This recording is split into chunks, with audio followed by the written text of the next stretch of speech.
Hi ಎಲ್ರಿಗೂ ನಮಸ್ಕಾರ, ಬೆಳಗಿನ ಶುಭೋದಯ ಎಲ್ಲರಿಗೂ. ನಾನು ನಿಮ್ಮ ಪ್ರೀತಿಯ ಅನು. ಸೊ ಬನ್ನಿ, ಹಾಗಿದ್ರೆ ಇವತ್ತಿನ ಒಂದು ಡೈಲಿ ವ್ಲಾಗ್ನ ಶುರು ಮಾಡೋಣ. ಸೊ ನೋಡ್ತಾ ಇರ್ಬೋದು ನೀವು ಪಕ್ಷಿಗಳು ಎಷ್ಟು ಚೆನ್ನಾಗೆ ಸೌಂಡ್ ಮಾಡ್ತಿದೆ ಅಂತ ಅಂದ್ಕೊಂಡು, ಅದಕ್ಕೋಸ್ಕರ ಅಂತಲೇ ನಾನು ಕ್ಯಾಮ್ರಾನ ಆನ್ ಮಾಡಿಬಿಟ್ಟು ಒಳಗೆ ಹೋಗಿದ್ದೆ, ಸ್ವಲ್ಪ ಹೊತ್ತು ರೆಕಾರ್ಡ್ ಆಗಲಿ ಅಂತ ಅಂದ್ಕೊಂಡು. ಸೊ ತುಂಬ ಕ್ಯೂಟಾಗಿ ಕೇಳ್ತಾ ಇತ್ತು. ಸೊ ಮನಸ್ಸಿಗೆ ಎಷ್ಟು ಅನಿಸುತ್ತೆ ಅಂತಂದರೆ ಬ್ಯಾಕ್ಗ್ರೌಂಡ್ ಮ್ಯೂಸಿಕೇ ಬೇಡ ಇದಕ್ಕೆ. ಸೊ ಅಷ್ಟು ತಂಪಾಗಿ ಗಾಳಿ ಬೀಸ್ತಾ ಇತ್ತು, ಜೊತೆಗೆ ಪಕ್ಷಿಗಳು ಸೌಂಡ್ ಮಾಡ್ತಾಯಿದ್ವು. So really felt after a long time ತುಂಬ ಖುಷಿ ಆಯಿತು ನನಗೆ. ಲೈಕ್ ಪಕ್ಷಿಗಳು ಸೌಂಡೇ ಕೇಳಲ್ಲ, ಯಾಕಂದರೆ ತುಂಬ ಸೌಂಡ್ಗಳು ವೆಹಿಕಲ್ಸ್ ಎಲ್ಲ ಇರುತ್ತಲ್ಲ. ಸೊ ಹಾಗಾಗಿ ಪಕ್ಷಿಗಳದ್ದು ಒಂದು ಇಂಪಾದ ಒಂದು ಹಾಡು ಅಂತ ಅಂತಾರೆ. ಸೊ ಕ್ಯೂಟಾಗಿರೋ ಅಂಥ ಹಾಡನ್ನ ಕೇಳಿಸ್ಕೊಳೋದಕ್ಕಾಗಲ್ಲ. So after a long time really felt very happy listening to, ಅಂದರೆ ಕಾಮಾಗಿ ಸೈಲೆಂಟ್ ಆಗಿರುವಂಥ ಪೀಸ್ ನಮ್ಮ ಏರಿಯಾ. ಸೊ ಅವ್ನು ಕೇಳ್ಬಿಟ್ಟು ತುಂಬ ಖುಷಿ ಆಯಿತು. ಆ್ಯಂಡ್ ಇದಾದಮೇಲೆ ರಿಷಿ ಸ್ಕೂಲಿಂದ ಬಂದ, ಅವನಿಗೆ ಸ್ವಲ್ಪ ಇವಾಗ ಪೇಂಟ್ ಕ್ರೇಜ್ ಇದೆ. ಸೊ ಮಕ್ಕಳು ಯಾವುದೇ ಆ್ಯಕ್ಟಿವಿಟಿ ಮಾಡಲಿ ಬಿಟ್ಬಿಡಬೇಕು. ಆ್ಯಂಡ್ ನಾನಿಲ್ಲಿ ತುಳಸಿ ಗಿಡಕ್ಕೆ ಸ್ವಲ್ಪ ಪೂಜೆ ಮಾಡಿದ್ದೆ. ಸೊ ಅದನ್ನೆಲ್ಲ ಇವಾಗ ಮಣ್ಣೆಲ್ಲ ಸ್ವಲ್ಪ ನೀಟಾಗಿ ಇದು ಮಾಡಿಬಿಟ್ಟು ನೀರು ಹಾಕಬೇಕು. ನೀರು ಹಾಕ್ಬಿಟ್ಟು ಬಿಸಿಲಿಗೆ ಇಡಬೇಕು. ಸೊ ಮಳೆ ಬಂದಿಲ್ಲ 1-2 ವೀಕ್ಸಿಂದ, ಹಾಗಾಗಿ ಪ್ಲ್ಯಾಂಟ್ಸ್ನು ಕೂಡ ಆಲ್ಟರ್ನೇಟಿವ್ ಆಗಿ ಚೆನ್ನಾಗೆ ಸಾಕೋಬೇಕು. ಆ್ಯಂಡ್ ಇದಾದಮೇಲೆ ನೋಡ್ತಾ ಇದ್ದೀರಾ, ನಾನು ಲಾಸ್ಟ್ ವೀಡಿಯೋ ಬಿಟ್ಟು ಲಾಸ್ಟ್ ಪ್ರೀವಿಯಸ್ ವೀಡಿಯೋದಲ್ಲಿ ತೋರಿಸಿದ್ದೆ ನಾನು ಹಸುಗಳು.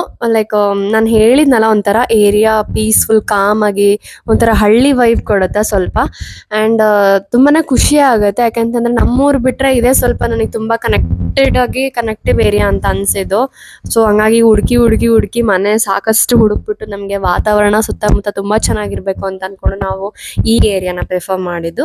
ಆ್ಯಂಡ್ ಇದು ಈವ್ನಿಂಗ್ ಟೈಮ್. ಆ್ಯಂಡ್ ರಿಷಿ ನೋಡ್ತಾ ಇದ್ದೀರಾ, ಮತ್ತೆ ಪೇಂಟಿಂಗಲ್ಲಿ ಬ್ಯುಸಿ ಆಗಿದ್ದಾನೆ. ಅವನ ಒಂದು ರುಟೀನ್ ಏನಿದೆ, ನಾನು ಅವ್ನು ಹೇಗೆಲ್ಲ ಕ್ಯಾರಿ ಔಟ್ ಮಾಡ್ತೇನೆ ನಾನು ಅದ್ರ ಪ್ರಕಾರನೇ ಬಿಟ್ಬಿಡ್ತೀನಿ. ನನಗೆ ಇದೇ ಥರ ಆಗಬೇಕು ಅಂತ ರೆಸ್ಟ್ರಿಕ್ಷನ್ ಮಾಡೋದಿಲ್ಲ. ಯಾಕಂದರೆ ಇವಾಗ ಆಡಿದ್ದು, ಇವಾಗ ಟೈಮ್ ಸ್ಪೆಂಡ್ ಮಾಡಿದ್ದು, ಇವಾಗ ಆ್ಯಕ್ಟಿವಿಟೀಸ್ ಮಾಡಿದ್ದನ್ನು ನೆಕ್ಸ್ಟ್ ಅವ್ರು ದೊಡ್ಡರಾದಮೇಲೆ ಮಾಡೋದಕ್ಕಾಗಲ್ಲ.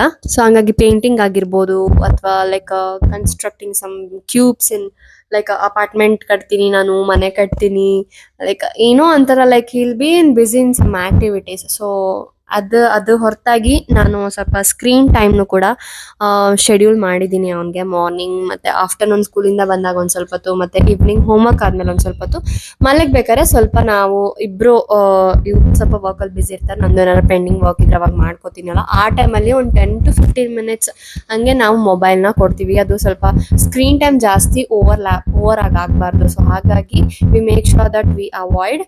ಆ್ಯಂಡ್ ಇತ್ತೀಚೆಗೆ ಅವನು ಕೂಡ ಸ್ವಲ್ಪ ಎಲ್ಲ ಅರ್ಥ ಮಾಡ್ಕೋತಾನೆ. ಆ್ಯಂಡ್ ನೀವು ನೋಡ್ತಾ ಇದ್ದೀರದು ಸೆಂಟೆಡ್ ಕ್ಯಾಂಡಲ್, ನಂಗೆ ತುಂಬಾ ಇಷ್ಟ. ಆ್ಯಂಡ್ ದಿಸ್ ಸೆಕೆಂಡ್ ಫ್ಲೇವರ್, ಇದು vanilla flavour. So smells really very good. And ಇದಾದಮೇಲೆ ನಾನು ಸ್ವಲ್ಪ ಸಂಜೆಗೆ ಏನಾದ್ರು ಟೀಗೆ ಇಟ್ಕೋತಾ ಇದ್ದೀನಿ, ಮಸಾಲ ಚಾಯ್. ಸೊ ಈ ರೆಸಿಪಿನ ಶಾರ್ಟ್ ವೀಡಿಯೋಸಲ್ಲಿ ನೋಡಿರ್ತೀರಾ. ಆ್ಯಂಡ್ ಪ್ರತಿ ಸಲ ನನಗೆ ಲೈಕ್ ಜಿಂಜರ್ ಆ್ಯಡ್ ಮಾಡ್ಕೋತಾ ಇದ್ದೆ, ಬಟ್ ಇವಾಗ ನನಗೆ I am like hook to masala chai. ಇದಕ್ಕೆ ಏನಿಲ್ಲ, ಸಿಂಪಲ್ ಆಗಿ ಒಂದು ಸಣ್ಣ ತುಡ್ಕಷ್ಟು ಚಕ್ಕೆ, ಒಂದು ಏಲಕ್ಕಿ ಮತ್ತು ಒಂದು ಲವಂಗನ ಹಾಕೋತಾ ಇದ್ದೀನಿ. ಸೊ ಮಾರ್ನಿಂಗ್ ರೂಟೀನ್ ಹೇಗಿರುತ್ತೆ ಅಂತ ಇವಾಗ ಕಂಟಿನ್ಯೂ ಮಾಡ್ತೀನಿ. ಆ್ಯಂಡ್ ಇವಾಗ ಬೆಳಗ್ಗೆನೆ ನಾನು like 1 cup full of warm water ಮತ್ತು 1 cup ಆಫ್ ಚಾಯ್. ನಾನು ಯಾವಾಗಲೂ ಲೈಕ್ ಬೆಳಗ್ಗೆ ಖಾಲಿ ಹೊಟ್ಟೆಲ್ಲ ನಾನು ಲೈಕ್ ಟೀನ ಇಂಟೇಕ್ ಮಾಡೋದಿಲ್ಲ.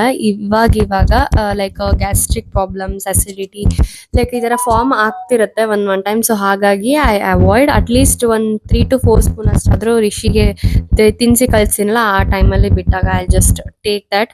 ಆ್ಯಂಡ್ ಆಮೇಲೆ ನಾನು ಟೀ ಕುಡಿತೀನಿ. ಆಮೇಲೆ ಇಲ್ಲಿ ನನಗೆ ಸ್ವಲ್ಪ ಪೆಂಡಿಂಗ್ ವರ್ಕ್ ಇತ್ತು. ಸೊ ಹಾಗಾಗಿ ಅದನ್ನು ಕೂಡ ಇಲ್ಲಿ ನಾನು ಮಾಡ್ಕೋತಾ ಇದ್ದೀನಿ. ಯಾಕಂದರೆ ರಿಷಿ ಬರೋದು ಲೈಕ್ 12-12:30 ಆಗುತ್ತೆ. ಅಷ್ಟರೊಳಗೆ ನನಗೊಂದು 2 hours ಟೈಮ್ ಸಿಗುತ್ತೆ. 9 to 10 ನನಗೆ ಟಿಫನ್ನು, ಟೀ ಕುಡಿಯೋದು, ಮತ್ತು ಎಕ್ಸ್ಟ್ರಾ ಏನಾದರೂ ಡಿಶ್ ವಾಷಿಂಗ್ ಇದ್ರೆ ಅದನ್ನೆಲ್ಲ ಕ್ಲಿಯರ್ ಮಾಡಿಕೊಂಡು then I sit for my editing and some work. ಏನಾರ ಮೇಲ್ ಚೆಕ್ ಮಾಡೋದಾಗಿರ್ಬೋದು, ಏನಾರು ಅಪ್ಡೇಟ್ಸ್ ಇತ್ತು ಅಂತಂದರೆ I just keep going on. ಸಾಕಷ್ಟು ಜನ ನೆಗೆಟಿವಿಟಿಯಿಂದ ಹೊರಗೆ ಹೇಗೆ ಬರೋದು ಅಂತ ಥಿಂಕ್ ಮಾಡ್ತಾರೆ. ನನ್ನ ಪ್ರಕಾರ ನೆಗೆಟಿವ್ ಅನ್ನೋದು ನಾವೇ ತಂದ್ಕೊಳೋ ಅಂತ ಒಂದು ಥಾಟ್ ಅದು. ಯಾಕಂತಂದ್ರೆ ನೆಗೆಟಿವಿಟಿಗೆ ಸ್ಪೇಸೇ ಕೊಡಬಾರ್ದು. ಯಾವಾಗಲೂ ಯಾವುದ್ರಲ್ಲಾದರೂ ಒಂದು ಬ್ಯುಸಿಯಾಗಿರಲೇಬೇಕು. ನನ್ನ ಒಂದು ಓನ್ ಪರ್ಸ್ನಲ್ ಎಕ್ಸ್ಪೀರಿಯನ್ಸ್. ಯಾಕಂತಂದ್ರೆ ನೆಗೆಟಿವಿಟಿಗೆ ಒಂದು ಎಲ್ಲೋ ಒಂದು ಕಡೆ ಜಾಗ ಕೊಟ್ವಿ ಅಂತಂದರೆ ಮೈ thoughts everything will become negative. ನಾವು ನೋಡೋ ದೃಷ್ಟಿ ಕೂಡ ನೆಗೆಟಿವ್ ಆಗಿ ಕಾಣುತ್ತೆ. ಮಾ ಕೆ ಆಪೋಸಿಟ್ ಪರ್ಸನ್ದ ಮಾತುಗಳಾಗಿರ್ಬೋದು, ನಡವಳಿಕೆ ಆಗಿರ್ಬೋದು, ಪ್ರತಿಯೊಂದು ನೆಗೆಟಿವ್ ಆಗಿ ಕಾಣುತ್ತೆ. ಸೊ ಹಾಗಾಗಿ ಅದಕ್ಕೆ ಜಾಗ ಕೊಡದೆ ಆದಷ್ಟು ನಿಮ್ಮ ಲೈಫ್ನ ಬ್ಯುಸಿಯಾಗಿ ಇಟ್ಕೊಳೋದಕ್ಕೆ ಟ್ರೈ ಮಾಡಿ. ಸೊ ಆ ಥರ ಯೋಚನೆ ಮಾಡೋದಕ್ಕೆ ಟೈಮ್ ಸಿಗಬಾರ್ದು. ನೀವು ಕೆಲಸದಲ್ಲಿ ತೊಡಗಿಸ್ಕೊಳ್ಳಿ, ಇಲ್ಲ ಅಂತಂದರೆ ಪ್ರಶಾಂತವಾಗಿ ಕೂತ್ಕೊಂಡು ಒಳ್ಳೆ ವಿಚಾರಗಳನ್ನು ನೀವು ಇದು ಮಾಡ್ಕೊಳ್ಳಿ. ಇಲ್ಲ ನಿಮ್ಗೆ ಬೇಡ ಕಾಮ್ನೆಸ್ಸಿಗೆ just listen some beautiful songs ಅಂತ ನಾನು ಹೇಳ್ಬೋದು. ದೇವ್ರುಗಳ ಹಾಡು ಕೇಳಿ ನಿಜವಾಗ್ಲೂ ಕೆಲವೊಂದು ಮನಸ್ಸಿಗೆ ಎಷ್ಟು ಹಿತವಾಗಿ ಅನ್ಸುತ್ತೆ ಅಂತಂದರೆ, ಕೆಲವೊಂದು ಟೈಮಲ್ಲಿ ಆ ಆಲೋಚನೆಗಳೇ ಬರಲ್ಲ. ಆ ಆಲೋಚನೆ ಬರೋ ಟೈಮಲ್ಲಿ ಒಳ್ಳೆ ದೇವ್ರ ಸಾಂಗ್ ಹಾಕೊಂಡು ಕೂತ್ಕೊಳ್ಳಿ, ದಿ ಬೆಸ್ಟ್ ಮೆಡಿಸನ್ಸ್. ಇಲ್ಲ ಅಂತಂದರೆ ನಿಮ್ಗೆ ಯಾರ ಹತ್ರ ಮನ್ಸು ಬಿಚ್ಚಿ ಮಾತಾಡ್ಬೇಕನ್ಸುತ್ತೆ. ಸೊ ಹಾಗಾಗಿ ಲೈಕ್ ಕಾಲ್ ಮಾಡಿಬಿಟ್ಟು ಮಾತಾಡಿ. ಮನಸ್ಸಿನ ಭಾರನ ನಿಮ್ಮ ಯಾವ ವ್ಯಕ್ತಿ ಜೊತೆ ಅಪ್ಪ ಅಮ್ಮ ಆಗಿರ್ಬೋದು, ಅಥವಾ ಹಸ್ಬೆಂಡ್ ಆಗಿರ್ಬೋದು, ಅಕ್ಕ ತಂಗಿ ಆಗಿರ್ಬೋದು, ಫ್ರೆಂಡ್ಸ್ ಆಗಿರ್ಬೋದು, ಸೊ ಅವ್ರ ಹತ್ರ ಶೇರ್ ಮಾಡೋದ್ರಿಂದ ಲೈಕ್ ಎಲ್ಲ ನೆಗೆಟಿವಿಟಿ ಹೊರಗೆ ಹಾಕ್ದಂಗೆ ಆಗುತ್ತೆ ಅಂತಂದರೆ ಖಂಡಿತವಾಗ್ಲೂ ಶೇರ್ ಮಾಡ್ಕೊಳ್ಳಿ. ಸಾಕಷ್ಟು ಜನ ನನಗೆ ನಿಮ್ಮ ಡಯಟ್ ಏನು, ಅಥವಾ ನೀವು ಫುಡ್ ಇಂಟೇಕ್ ಏನು ಮಾಡ್ತೀರಾ, ಹೌ ಯು ಮೇಂಟೈನ್ ಯುವರ್ ಸ್ಲಿಮ್ನೆಸ್ ಅಂತ ಕೇಳ್ತಾರೆ. ದಯವಿಟ್ಟು ಯಾವ ಸ್ಲಿಮ್ನೆಸ್ ಕೂಡ ಆರೋಗ್ಯಕ್ಕಿಂತ ಏನು ಹೆಚ್ಚಲ್ಲ.